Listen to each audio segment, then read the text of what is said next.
ಲಭ್ಯವಿರುವ ಮಿತವಾದ ಸಂಪನ್ಮೂಲಗಳನ್ನು ಬಳಸಿಕೊಂಡು ಅಪರಿಮಿತವಾಗಿರುವ ಮಾನವ ಬಯಕೆಗಳನ್ನು ಈಡೇರಿಸುವ ಕಾರಣಕ್ಕಾಗಿ ಇಲ್ಲಿ ನಾವು ಕೊರತೆಯಲ್ಲಿರುವ ಸಂಪನ್ಮೂಲಗಳನ್ನು ಸ್ಪರ್ಧಾತ್ಮಕವಾಗಿ ಪರ್ಯಾಯ ಬಳಕೆಯನ್ನು ಮಾಡ್ತೀವಿ. ಪ್ರತಿಯೊಂದು ಕೊರತೆಯಲ್ಲಿರುವ ಸಂಪನ್ಮೂಲವನ್ನು ಪರ್ಯಾಯವಾಗಿ ಬಳಕೆ ಮಾಡ್ತೀವಿ.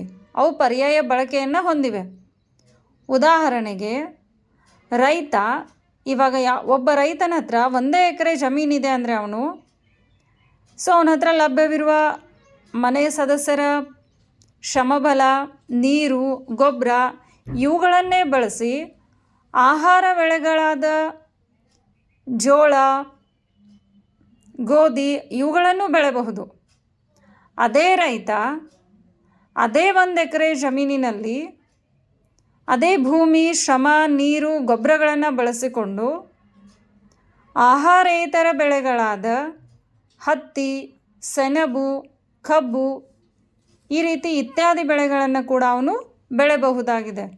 ಆದರೆ ಇಲ್ಲಿ ಇರೋ 1 ಎಕರೆ ಜಮೀನು ಆತ ಪರ್ಯಾಯವಾಗಿ ಬಳಸ್ಕೊಳ್ತಿದ್ದಾನೆ. ಕಾರಣ ಏನು? ಮಿತವಾಗಿರುವ ಸಂಪನ್ಮೂಲವನ್ನು ಆತ ಪರ್ಯಾಯವಾಗಿ ತನ್ನ ಅಪರಿಮಿತವಾದ ಬಯಕೆಗಳನ್ನು ಈಡೇರಿಸಿಕೊಳ್ಳಲು ಉಪಯೋಗಿಸ್ತಾನೆ.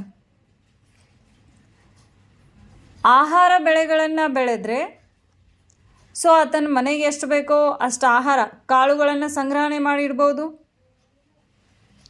ಹೌದಾ? ಅವುಗಳಿಗಾಗಿ ಮತ್ತೆ ಉಗ್ರಾಣ ವ್ಯವಸ್ಥೆ ಮಾಡಬೇಕಾಗತ್ತೆ, ವೇರ್ ಹೌಸಸ್.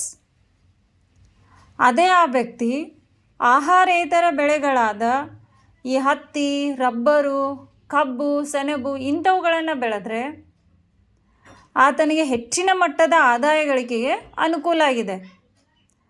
ಅದಕ್ಕಾಗಿ ಇವುಗಳನ್ನು ಆಹಾರೇತರ ಬೆಳೆಗಳು ಅಥವಾ ವಾಣಿಜ್ಯ ಬೆಳೆಗಳು ಅಂತ ಕೂಡ ಕರೀತಾರೆ.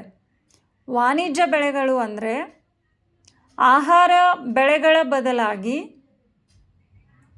ಆಹಾರೇತರ ಬೆಳೆಗಳನ್ನು ಬೆಳೆಯುವುದು.